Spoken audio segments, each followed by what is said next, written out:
પપ્પા, તમને ખબર છે આજે રાત્રે મને એક સપનું આવ્યું હતું. સપનામાં કુળદેવીમાં આવ્યા હતા. એમણે મને એમ કહ્યું કે કિંજલ, તે જે સંકલ્પ લીધો છે ને એમાં તું સફળ થઈશ. મારા આશીર્વાદ છે તને. અને પપ્પા, કુળદેવી માએ હજી એક વાત કીધી હતી.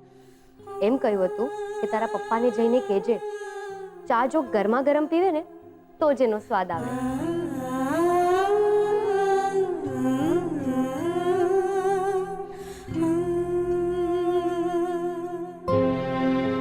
મમ્મી, મેં પપ્પા, હું શું સાંભળું છું? આપણે એફડી તોડવાના છીએ. બીજલ, આ વિશે તારે એક પણ અક્ષર બોલવાનો નથી, સમજી? કમાલ કરે છે તું મમ્મી. મને કોઈ વાતની ખબર પડે તું પૂછું તો ખરી. આમ મને બધા જોઈ શું રહ્યા છો? જવાબ નથી આપવો. ઠીક, હું સેજલ દીદીને જ પૂછી લઈશ. સેજલ દીદી! બીજલ, સેજલને આ બાબતે કોઈ સવાલ કરવાની જરૂર નથી. અને પ્લીઝ શાંતિ રાખ. બે વાત ઓછી જાણીશ તો તારી બેડમિન્ટનની મેચમાં કોઈ ફરક નહીં પડી જાય. કિંજલ, સાચું કહે છે. બીજલને ખબર ન હોય તો પૂછે તો ખરી કે નહીં? એ જ તો. હવે પ્લીઝ મને કોઈ કહેશે થયું છે શું?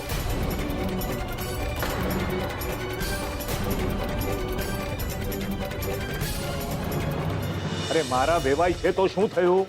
જુઓ, હું મારા અંગત સંબંધો અને ધંધાકીય સંબંધોને ક્યારેય ભેગા નથી કરતો. લોકોની જિંદગી સાથે આમ ચેડા તો ન થવા દેવાય ને. કિંજલ ભટ્ટે બનાવેલા નાસ્તા ખાવાથી લોકોની તબિયત બગડી છે તો બગડી છે. ચિંતા નહીં કરો, હું તમારા નિર્ણયની વિરુદ્ધમાં નથી. મારા માટે મારા સિદ્ધાંતો પહેલા છે, પછી મારા સગા. હવે સમજાયું?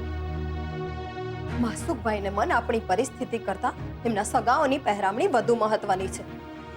પણ મમ્મી, જો આવું જોઈએ તો આપણે સૌથી પહેલા સેજલ દીદીને આ વાતની જાણ કરવી જોઈએ ને? ના,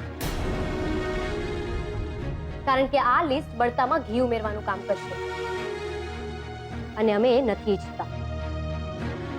પણ કિંજલ, જો તું વાત બસ કહ્યું ને, આ વિશે હવે કોઈ ચર્ચા નથી કરવાની. નકામી સેજલના કાને આ વાત પડશે તો ઘરમાં મહાભારત ઊભું થઈ જશે.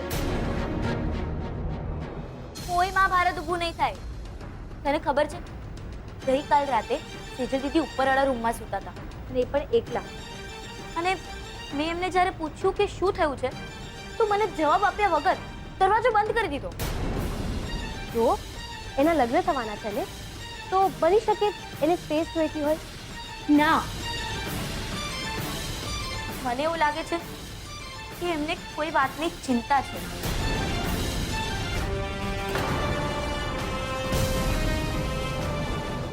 અરે તમે એની ચિંતા નહીં કરો. ક્લબમાં હવેથી ચા અને નાસ્તો રાહુલ સપ્લાય કરશે. ભાઈ, એનો નાસ્તો પણ એટલો જ ટેસ્ટી હોય છે અને ચા પણ ખૂબ સરસ બનાવે છે. ઓકે, યા. હવે ખબર પડશે પેલા ચા વાળાને. ખરી મજા આવશે જ્યારે એને જાણ થશે કે આ ક્લબ હાઉસની આવક પણ એના હાથમાંથી ગઈ. અરે, તમે મોર્નિંગ વોક પર નથી ગયા હજી? અરે ભાઈ, તમારા દીકરાએ મને એટલો દોડતો કરી મૂક્યો છે ને કે આ મોર્નિંગ વોક પર જવાનું મેં માંડી વાળ્યું. શું તમે પણ? જો સાહેબ સૂતા છે હજુ? હા, પણ તમે કહો તો જગાડું. રેવા દે, રેવા દે. એ સૂતેલો જ સારો. હા, લો,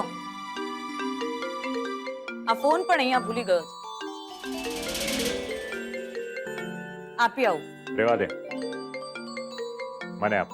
અરે પણ રૂપેશનો. મેં કહ્યું ને આપ એટલે આપ. હેલો, રૂપેશ સંઘવી? યસ. જી, સેજલનો રિપોર્ટ આવી ગયો છે. કંગ્રેચ્યુલેશન્સ. રિપોર્ટ પોઝિટિવ છે. સેજલ પ્રેગ્નન્ટ છે.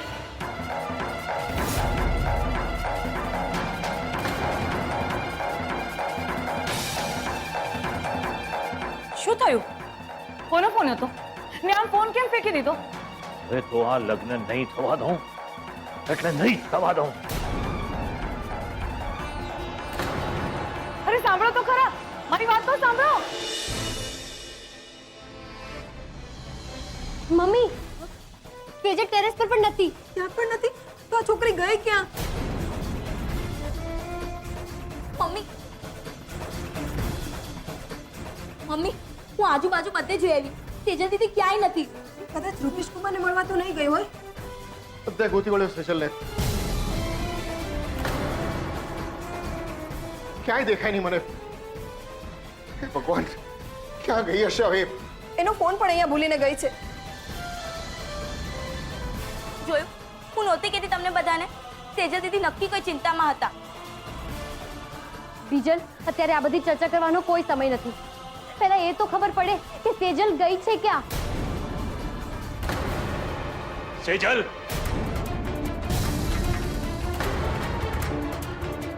ક્યાં છે સેજલ? સુભાઈ, માસુકભાઈ નહીં, માસુક શેખ, સમજ્યા ને? મોહન ભટ્ટ.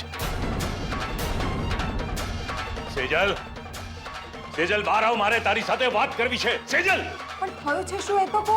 એકવાર તમારી લાડકી દીકરીને બહાર આવવા દો એટલે ખબર પડશે કે શું થયું છે.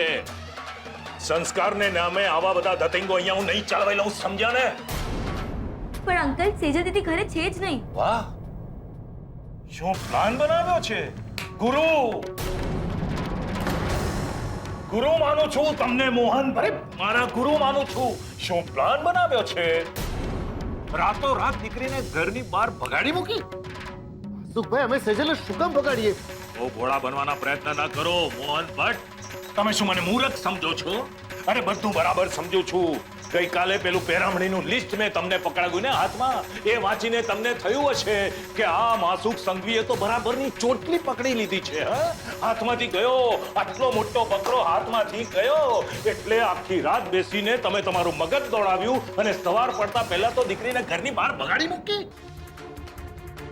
હું તારા બાપ સાથે વાત કરું છું ને, વચ્ચે નહીં બોલવાનું.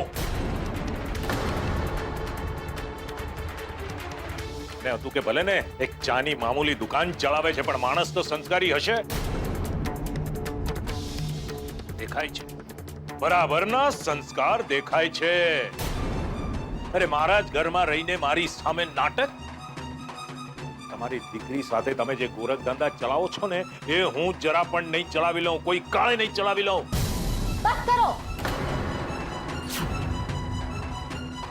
માન્યું કે આ ઘર તમારું છે, પણ તમે મારા પપ્પાની સામે મારી બેન વિશે ગમે તેમ ના બોલી શકો અને અમે એ નહીં ચલાવી લઈએ. બોલી પાછી તું નહીં ચલાવી લઈએ. અને તમે લોકો બધા મળીને જે અહીંયા ચલાવો છો એનું શું? મારા જ ઘરમાં રહીને મારી સામે આ બધા નાટક એમ? તેજલે મારા રૂપેશને ફસાવ્યો છે. એટલે મારા પૌત્ર કિંશુકને ટ્યુશન આપવાનું તો એક બહાનું હતું, માત્ર બહાનું. અરે એ છોકરો પાસ થાય ન થાય કોને પડી છે, પણ સેજલ મારા રૂપેશને ફસાવવામાં પાસ થઈ ગઈ. સેજલના કરતૂત જાણ્યા પછી એ મારા ઘરમાં ગૃહ પ્રવેશ ક્યારેય નહીં કરે. એ રૂપેશની પત્ની પણ નહીં બનશે અને સંઘવી ખાનદાનની પુત્રવધુ પણ નહીં. ચેલેન્જ છે મારી.